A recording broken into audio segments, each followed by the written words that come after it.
मैं बस इतना चाहती हूँ कि नसरीन के बजाय तुम तूबा से दोस्ती करो, उसके साथ बाहर आना जाना रखो।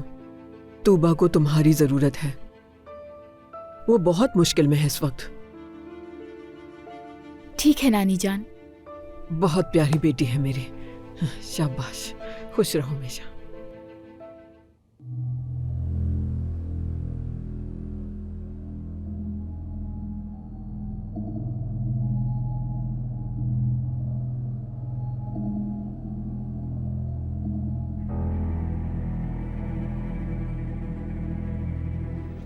मुझे इन अमीर लोगों की समझ नहीं आती।